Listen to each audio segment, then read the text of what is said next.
O senador Rogério Marinho se pronunciou durante uma sessão especial para o debate sobre a limitação a decisões monocráticas por ministros do Supremo Tribunal Federal. O senador iniciou lembrando que é papel do Congresso legislar.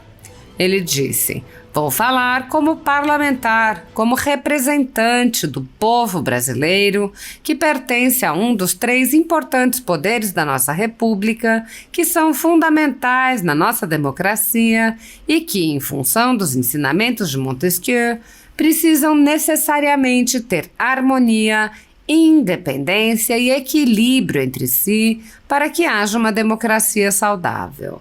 O senador explicou a necessidade de limitar as decisões monocráticas, tendo em vista que tais decisões vêm sendo utilizadas para anular as leis que são criadas pelos representantes do povo brasileiro legitimamente eleitos, eliminando a distinção entre os poderes e a representatividade dos parlamentares. Rogério Marinho lembrou o exemplo do marco temporal, em que, em 2 momentos de ativismo judicial, o Supremo Tribunal Federal assumiu funções de legislador, sendo que, no segundo momento, alterou suas próprias decisões. Ele alertou: "O tribunal muda seu entendimento e o país está, senhores, conflagrado.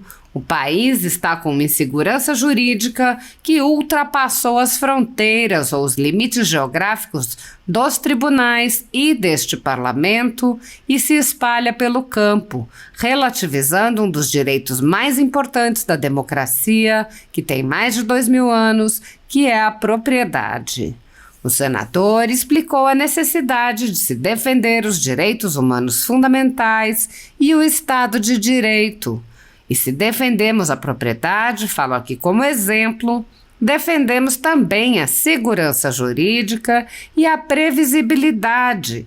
Defendemos e respeitamos as prerrogativas das instituições em nome da democracia e da Constituição, e que cada poder exerça o seu papel na sua plenitude, mas entendendo que não deve nem pode ultrapassar os seus limites, que são estabelecidos claramente na Constituição e que, infelizmente ou felizmente, pela conjuntura, pela circunstância, pela temporalidade, pelas pressões sociais, muitas vezes alguns são impelidos a buscar uma inovação nesse processo. Marinho citou Montesquieu: "Tampouco existe liberdade se o poder de julgar não for separado dos poderes legislativo e executivo. Se estivesse unido ao poder legislativo, o poder sobre a vida e a liberdade do cidadão seria arbitrário, pois ao juiz seria dada a condição de legislador." O senador comentou: "Não é isso que a sociedade quer. Não é isso que este parlamento propugna.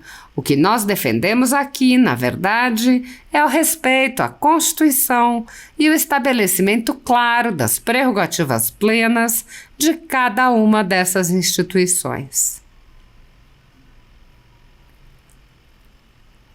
A liberdade, a propriedade privada há muito tempo já não são mais direitos fundamentais garantidos no Brasil em consequência do ativismo judicial de alguns membros do judiciário.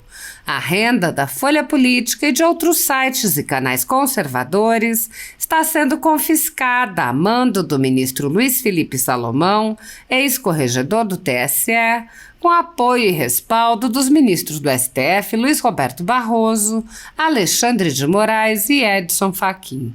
O confisco da renda atinge todos os vídeos produzidos pelo jornal, independente de tema, data ou qualquer outro fator. Há mais de 27 meses, toda a renda do nosso trabalho vem sendo retida sem qualquer previsão legal.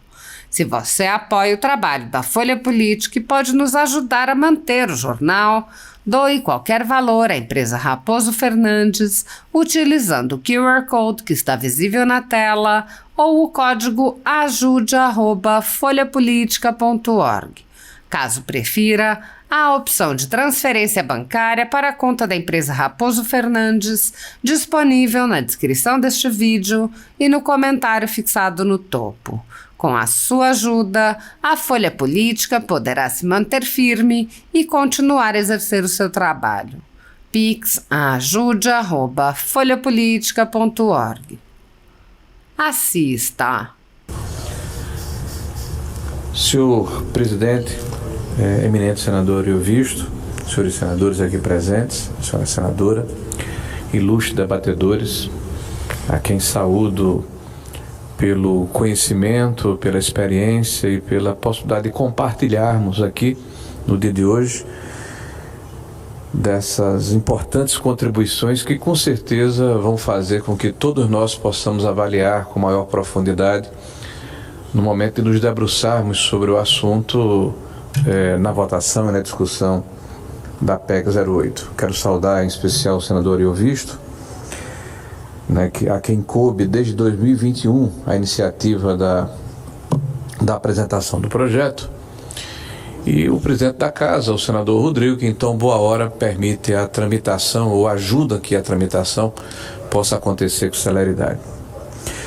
Nós estamos vivendo, senhores, tempos desafiadores.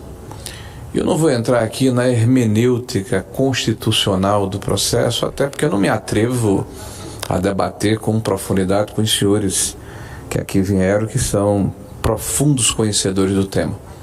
Vou falar com o parlamentar, com o representante do povo brasileiro, que pertence a um dos 3 importantes poderes da nossa República e que são fundamentos da nossa democracia, e que, em função dos ensinamentos de Montesquieu, precisam necessariamente terem harmonia, independência e equilíbrio entre si para que haja uma democracia saudável. O cerne desse processo, na verdade, é equilibrar a relação entre os poderes, sem nenhum demérito, sem nenhum constrangimento, sem nenhum enfrentamento. Porque a prática faz com que haja necessidade de aperfeiçoamento das legislações. Por mais bem intencionado que seja o legislador, na hora que propõe um projeto que se torna lei, a sua aplicação, ao longo do tempo, revela a necessidade de eventuais reparos, aperfeiçoamentos. É o caso.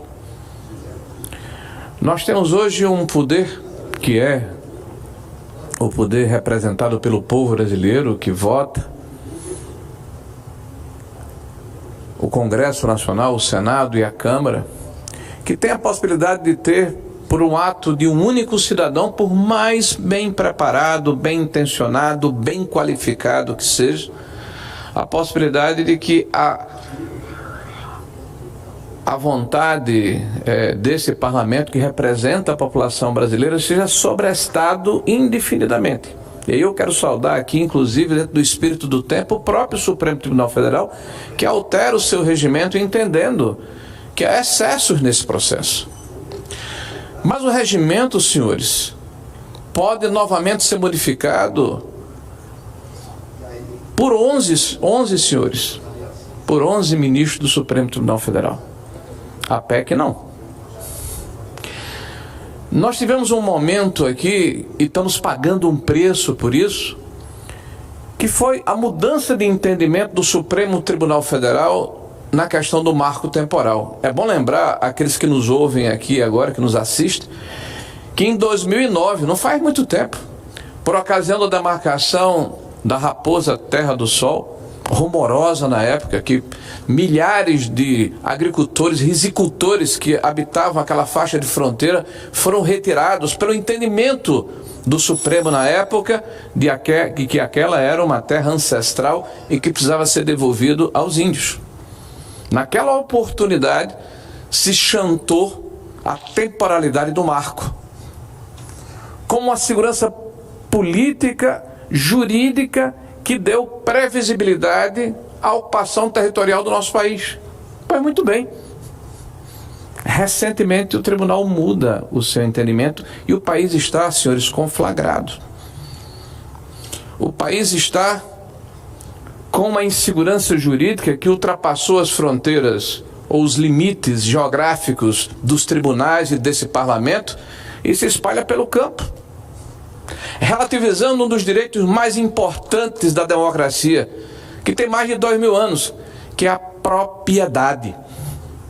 Um dos pilares, um dos marcos que faz com que sejamos o que nós...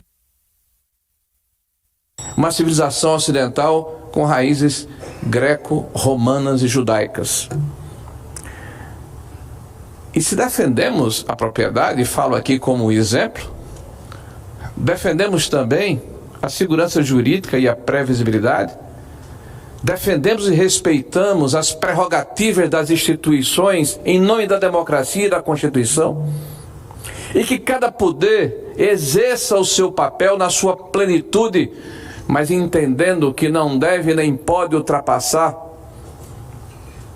os seus limites, que são estabelecidos claramente na Constituição